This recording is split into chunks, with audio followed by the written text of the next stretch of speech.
Assalamualaikum warahmatullahi wabarakatuh. Kematian pasti akan datang menghampiri kapanpun dan dimanapun kita berada. Seperti firman Allah Subhanahu wa Ta'ala, di mana saja kamu berada, kematian akan mendapatkan kamu, kendati pun kamu di dalam benteng yang tinggi lagi kokoh. Quran Surah An-Nisa ayat 78. Ketika manusia telah mati, maka segala urusan dunia telah berakhir. Tapi bagaimanakah dengan kehidupan setelah mati? Ternyata ada fase kehidupan setelah manusia berstatus almarhum dan almarhumah. Simak ulasannya dalam video ini dan tonton terus hingga akhir. Alam barzah. Alam barzah merupakan batas pemisah antara kehidupan dunia dan akhirat. Seperti yang dijelaskan dalam Al-Quran, antara keduanya ada batasan barzah yang tidak dilampaui oleh masing-masing. Quran Surah Ar-Rahman ayat 20. Alam kubur adalah persinggahan pertama manusia setelah mati. Setelah manusia memasuki alam kubur, ia akan ditanya oleh kedua malaikat yang bernama Mungkar dan Nakir. Malaikat itu menanyakan siapa Tuhan si mayit, apa agamanya, apa kitab yang menjadi pedomannya, dan siapa nabinya. Semua pertanyaan itu akan dijawab sesuai dengan pengamalannya ketika hidup di dunia, sehingga tidak bisa direkayasa. Dan jika mereka lulus dari pertanyaan dua malaikat tadi, maka ia akan diistirahatkan di taman surga untuk menunggu kiamat. Namun, jika ia gagal dari pertanyaan dua malaikat tadi, maka ia akan ditetapkan di neraka sampai hari kiamat. Hari kebangkitan, di mana semua makhluk dihidupkan kembali setelah mereka mati. Ketika malaikat Israfil meniupkan sangkakala yang pertama, maka semua makhluk akan binasa. Kemudian ia meniupkan untuk yang kedua kalinya, sehingga semua makhluk akan hidup kembali tanpa terkecuali.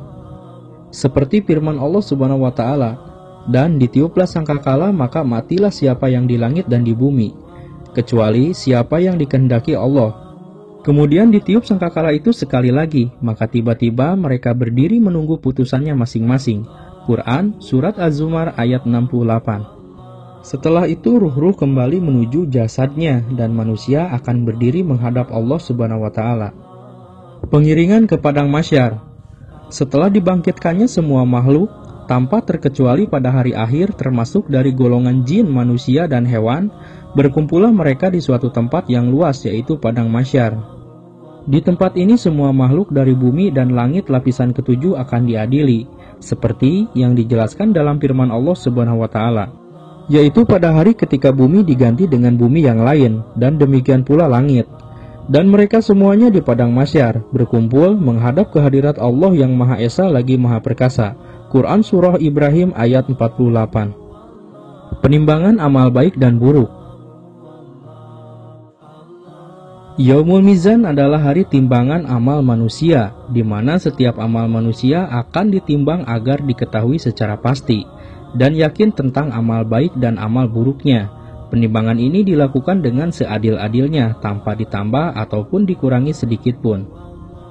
Seperti firman Allah Subhanahu wa Ta'ala, kami akan memasang timbangan yang tepat pada hari kiamat, maka tiadalah dirugikan seseorang barang sedikit pun.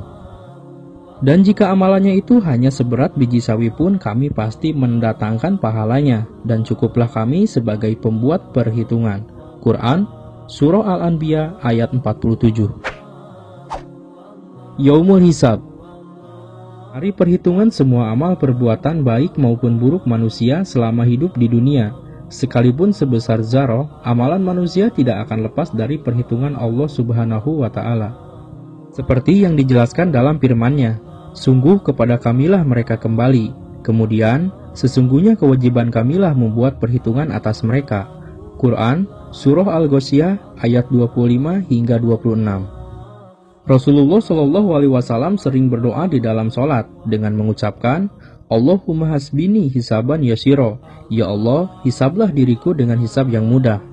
Kemudian Aisyah radhiyallahu anha bertanya tentang apa itu hisab yang mudah. Rasulullah Shallallahu Alaihi Wasallam menjawab, Allah memperlihatkan kitab hambanya, kemudian Allah memaafkannya begitu saja. Barang siapa yang dipersulit hisabnya, niscaya ia akan binasa. Hadis riwayat Ahmad dan Ibnu Abi Asim. Melintas di jembatan yang lurus. Setelah melakukan proses hisab, semua manusia akan melewati jalan yang lurus, yang disebut dengan Shiratal Mustaqim. Jembatan ini terbentang di atas neraka yang menghubungkan dengan surga. Banyak yang jatuh ke neraka dan tidak sedikit dari mereka yang bisa melewatinya dalam kedipan mata ataupun secepat kilat. Dari Aisyah radhiyallahu anhu bahwa Rasulullah shallallahu alaihi wasallam bersabda, neraka jahanam itu memiliki jembatan yang tipis dari sehelai rambut dan setajam pedang. Di atas jembatan itu terdapat besi-besi dan pagar yang runcing. Keduanya akan mengambil apa saja yang dikehendaki Allah. Orang-orang yang ada di atas jembatan itu ada yang berlari secepat kedipan mata, kilat, angin, dan kuda berlari. Para malaikat berkata, "Ya Allah, selamatkan, selamatkan." Yang berhasil sampai di seberang jembatan diselamatkan. Yang dikoyok juga diselamatkan, sedangkan yang dibanting ke dalam neraka dengan posisi wajah terlebih dahulu masuk ke dalam neraka. Hadis riwayat Ahmad. Surga. Surga adalah sebaik-baiknya tempat yang disediakan Allah Subhanahu wa Ta'ala di akhirat kelak.